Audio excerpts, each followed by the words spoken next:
사랑을 받는 의사 누가와 또 데마가 너희에게 문안하느니라. 아멘. 오늘 골로새서 4장 14절 말씀. 만약 데마가 주님을 사랑했다면 이라는 말씀의 제목으로 은혜를 함께 나누고자 합니다. 저는 신학대학원 1학년 1학기를 마칠 무렵에 학업을 중단해야겠다고 그렇게 결심했었어요. 당시 저의 세 아이가 모두 중고등학생이었고 또 저까지 소명을 이유로 공부를 계속 한다는 것이 너무 이기적인 것 같다는 그런 회의가 들었기 때문이었죠. 맞벌이에서 외벌이로 바뀌면서 현실적인 어려움이 예상했던 것보다 컸던 것도 이유 중 하나였습니다. 이 길이 아닌가 보다. 내가 뭔가 착각했나 보다. 라고 그렇게 생각했죠. 구직 활동을 하면서 이제 휴학을 계획하는 중에 계속 생각난 사람이 디모데후서 4장의 데마, 또 오늘 우리가 읽었던 본문의 그 데마였습니다. 데마는 세상을 사랑해서 떠났다는 말씀이 계속 제 마음을 찔렀어요.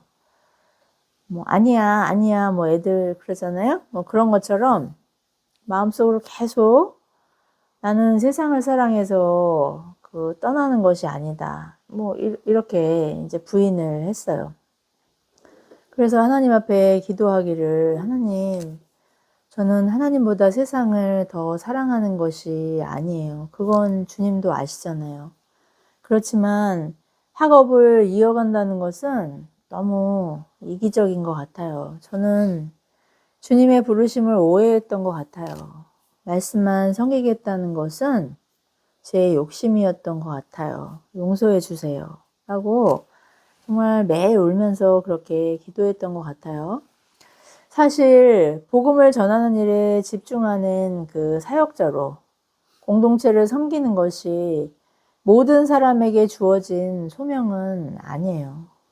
각자에게 주신 재능으로 또 직업을 가지고 선한 영향력을 통해 주님을 증거하는 것 역시 소명이기 때문에 제가 생업으로 돌아간다는 것이 주님을 떠나는 것이라고는 생각하지 않았음에도 왠지 모르게 자꾸 마음이 찔렸어요.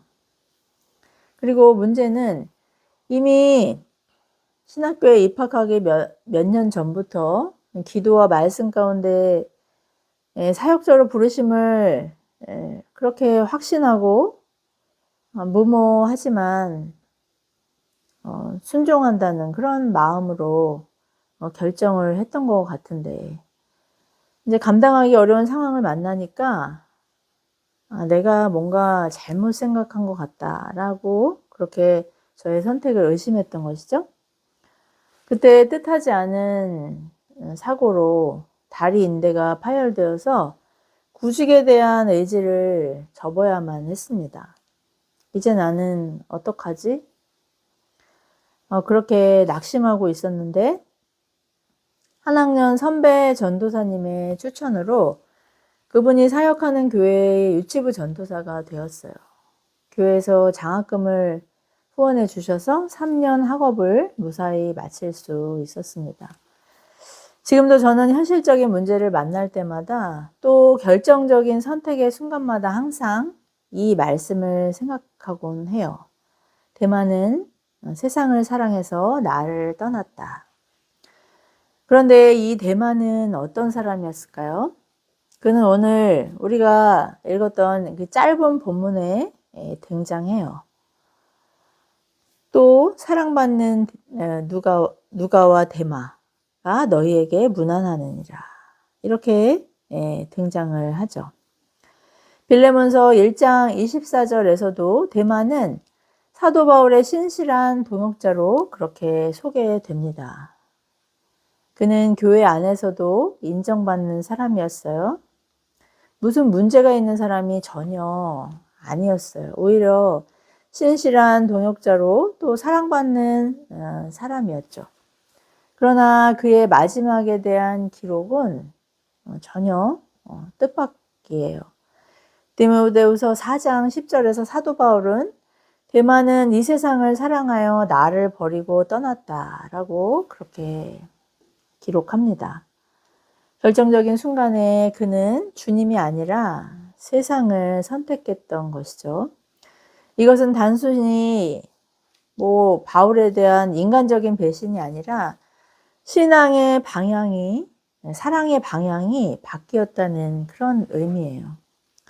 사도는 그가 단순히 떠났다고만 하지 않고 세상을 사랑했다고 콕 집어 진단했습니다. 그는 사도만을 떠난 것이 아니라 주님의 몸 대신 교회 공동체를 떠났고 결국 주님을 떠난 것이었죠. 왜냐하면 요한일서 2장 15절에서는 이 세상이나 세상에 있는 것들을 사랑하지 말라고 그렇게 하시면서 세상을 사랑하면 아버지의 사랑이 그 안에 있지 않다고 말씀하기 때문이에요. 그러니까 하나님을 사랑하지 않는다는 그런 의미죠. 결국 하나님을 사랑하는가 세상을 사랑하는가이지 동시에 사랑할 수는 없다는 그런 뜻이죠. 주님도 마태복음 6장 24절에서 사람이 두 주인을 동시에 섬길 수 없다고 분명히 말씀하셨잖아요. 한 주인을 사랑하면 반드시 다른 주인을 미워할 수밖에 없다고 하셨어요. 권위를 가진 주인의 그 명령에 동시에 복종할 수 없다는 의미죠. 하나님 사랑과 재물, 결국 그 재물이란 이제 세상의 그 욕망을 의미하는데 그 세상 욕망 또 이기심과 하나님을 동시에 사랑할 수 없다는 그런 비유였던 거예요. 사도 바울이 투옥 중에 기록한 골로새 교회에 보낸 이 편지의 주제는 예수 그리스도는 충만이시다 예요. 이 충만하다의 의미가 충분한다, 차고 넘친다, 그런 의미잖아요. 그러니까 예수 그리스도는 전부이시다라는 그런 의미를 갖고 있어요. 골로새서 1장 16절에서 18절까지 만물이 그로 말미암아 그를 위하여 창조되었고 그 안에 함께 서느니라. 그의 몸인 교회의 머리시요 라고 그렇게 예수 그리스도를 교회의 머리로 비유하고 있죠. 골로새서 2장 3절에서는 그 안에 지혜와 지식의 모든 보화가 감추어져 있느니라. 또 2장 9절에서 10절은 신성의 모든 충만이 육체로 거하시고 너희도 그 안에서 충만하다 라고 기록되어 있습니다. 무슨 의미입니까? 그리스도 외에 더 필요한 것이 없다는 그런 말씀이에요. 골로새 교회의 동역자였던 이 데마는 그리스도가 전부라는 이 말씀을 들었어요. 이 골로새서 편지 이 말미에 오늘 우리가 읽었던 그 본문처럼 그 데마가 문안한다고 그렇게 기록되어 있잖아요. 그리스도 안에 모든 것이 있다는 진리를 알았습니다. 그런데 그의 마지막은 어떠했나요? 그리스도만으로는 부족하다. 세상이 더 중요하다 였죠. 그는 진리를 몰라서가 아니라 진리이신 주님을 사랑하지 않았던 거예요. 골로새서 3장 1절은 이미 너희는 그리스도 안에서 충만하다. 그러니 위의 것을 찾으라고 말씀하죠. 또 5절에서는 땅의 것을 탐하는 지체를 죽이라고 우리의 그 욕망을 그렇게 죽이라고 십자가에 못 박으라고 그렇게 말씀하고 있어요. 우리가 직업을 가지고 경제활동을 하고 우리의 필요를 채우는 것, 가장으로서 또 생활인으로서 책임을 지고 의무를 그렇게 감당하는 것은 그런 것을 탐심이라고 하지 않아요. 그러나 필요한 것 외에 먹을 것을 염려하지 말고 또 입을 것을 염려하지 말라고 말씀하셨던 주님이 그렇게 일용할 양식을 공급하신다고 하셨는데 우리에게 필요한 그런 매일의 필요 외에 과도하게 쌓아놓고자 하는 소유하고자 하는 그런 과도한 욕망, 그 추구와 그 사랑, 관심, 이런 세상 사랑에서 떠나라고 말씀하고 계시는 것이죠. 위의 것은 무엇일까요? 위의 것은 바로 영원한 나라의 그 영원한 자원이겠죠? 하나님은 누구보다 우리와 정말 그 절대적으로 구별되는 것이 그 하나님의 거룩하심인데 그 거룩함을 추구하는 것이죠. 하나님의 말씀이 정말 진리라는 것을 순종을 통해서 우리 삶 가운데 그렇게 드러내는 것일 것이죠. 또 갈라디아서의 말씀처럼 이 성령의 열매, 사랑과 화평과 오래 참음과 기쁨과 자비와 양선과 충성, 온유와 절제, 또 인내함과 또 관용함과 그런 사랑함으로 그 성령의 열매를 그렇게 맺는 것이겠죠. 예수 그리스도를 닮아가는 그런 경건입니다. 이 모든 것이 하나님을 기쁘시게 하는 것이에요. 결국 마음과 뜻과 힘을 다해서 하나님을 사랑하는 것입니다. 하나님의 나라와 뜻을 구하는 것이죠. 그래서 우리에게 주신 자원과 은사를 통해 이런 열매가 맺힐 수 있도록 그렇게 분투하는 것, 집중하는 것을 위의 것을 찾으라, 위의 것이라고 말씀하고 있어요. 그러나 우리 현실은 어떻습니까? 돈도 안정도 필요합니다. 우리의 미래는 너무나 불안해요. 한 치 앞을 알 수 없어요. 그래서 열심히 미래를 통조해 보고자 그렇게 자원을 소유하기를 그렇게 갈망하는 거 아니겠어요? 그런데 바로 이 갈망과 하나님 사랑이 충돌하는 것이죠. 그리스도가 전부인지 아니면 그리스도만으로는 부족한지 우리는 매일의 삶 속에서 또 선택의 상황 가운데서 이 질문 앞에 놓여 있어요. 대만은 그리스도만으로는 부족했다고 생각했고 주님을 떠나는 것으로 그의 사랑을 그렇게 고백한 거예요. 만약 데마가 골로새서 3장 1절에 너희가 그리스도와 함께 다시 살리심을 받았으면 위의 것을 찾으라고 선언한 그 부활을 진짜로 믿는 신자였다면 어땠을까요? 부활을 믿는 신앙이란 무엇입니까? 나는 이미 예수 그리스도의 그 대속과 또 부활로 인해 새 생명을 얻었다. 이 땅에 그 유한한 자원이 전부가 아니다. 위에 있는 그 영원한 것이 진짜다. 라는 것을 믿는 것이고 믿기만 하는 것이 아니라 이 말씀을 행함을 통해서 드러내는 것이죠. 만약 데마가 이것을 믿었다면 현재의 손해를 아까워하지 않았을 거예요. 영원하지 않은 세상을 붙들 이유도 없었을 것이죠. 현실적인 고난이 두렵지만 부활신앙을 전한다는 이유로 고난당하는 바울 곁을 결국 주님 곁을 끝까지 떠나지 않았을 거예요. 고린도후서 4장 17절에서 사도 바울처럼 우리가 지금 이 땅에서 잠시 받는 환난을 가볍게 여기고 영원한 영광, 이 부활의 영광은 지극히 크다는, 정말 지극히 귀하다는 그 진리를 주님 곁에 남는 것으로, 공동체 안에 남는 것으로 그렇게 고백했을 거예요. 그러나 현실은 어떻습니까? 여전히 우리에게는 정말 필요의 아우성이 있어요. 그러나 참된 신자는 결코 주님을 떠나지 않아요. 주님의 몸 대신 교회 공동체를 떠나지 않는다는 것이죠. 그러니 교회는 필요 없고 그냥 그리스도 예수님과 1대1로 만나면 된다. 이것은 그 성경에서 말씀하는 그 주님과 하나됨이 아니라는 것이죠. 왜냐하면 그리스도께서 교회를 당신의 몸이라고 분명히 말씀하셨고 그 몸의 머리가 바로 주님이시라고 그렇게 선언하셨잖아요. 그러니 우리의 삶 속에서 그리스도가 전부라는 것을 항상 주님 곁에 머무는 것으로 우리는 그렇게 선언하는 것이죠.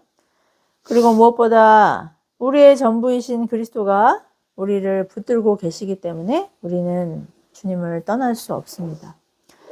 저는 지금도 제가 이렇게 무명의 사역자로 섬기고 있는 현실을 직시할 때마다 그렇게 말하곤 해요. 나는 어디 갈 데가 없다고. 말씀을 전하는 것 외에는 하고 싶은 일도 없고 다른 무언가를 더 잘할 수 있는 재능도 없다고 그렇게 말하곤 하죠. 마태복음 20장 1절 이하에 그 주님이 포도원 품꾼 비유를 하셨잖아요. 아무도 불러주지 않아서 장터에서 놀고 있던 품꾼을 정말 그냥 은혜로 거저 품삯을 주는 그 사역의 현장으로 불러주신 것이 꼭 제 얘기 같다고 생각해요. 맨 나중에 부름받고 공짜로 삭을 받은 그가 저는 항상 저 같다고 그렇게 생각하거든요. 물론 이것은 이제 구원이 그만큼 우리의 공로와는 하등 상관없는 그 하나님의 주권적인 은혜라는 비유이긴 하지만 또 사역과 관련해서도 저는 이 비유가 어쩌면 그렇게 저와 딱 맞는지 모르겠다고 생각하곤 해요. 우리는 세상사랑의 유혹 앞에 흔들릴 수 있어요. 그리고 넘어지곤 해요. 그러나 결코 버림받지는 않습니다. 이것이 개혁주의 그 5대 강령 중 하나인 성도의 견인이기 때문이에요. 이 5대 강령이 무엇입니까? 인간의 전적인 타락, 또 하나님의 그 무조건적인 주권적인 선택, 그리스도를 믿음으로 고백한 신자를 위한 예수 그리스도의 제한 속죄, 또 우리를 초청하실 때 믿는 자들, 예정하신 자들, 택자들은 결코 하나님의 이 초청을 거부할 수 없는 그 은혜, 불가항력적인 은혜, 그리고 바로 성도의 견인이 있죠. 견디고 인내한다는 그런 의미예요. 성령께서 우리를 견디고 인내하게 그렇게 하시는 것이죠. 우리가 그리스도를 나의 주와 구주로 고백한 그 순간 우리에게 그리스도의 부활의 생명이 주어졌고 이제 하나님의 자녀로 그리스도의 거룩한 지체로 살아가는 신자와 영원토록 함께 하시겠다고 그렇게 하나님이 약속하셨기 때문이에요. 빌립보서 1장 6절에서 우리 안에서 착한 일을 시작하신 이 구원을 시작하신 하나님께서 그리스도의 날까지 주님 다시 오시는 그날까지 끝까지 또 우리가 죽는 그 날까지 끝까지 이루시겠다고 약속하셨기 때문이잖아요.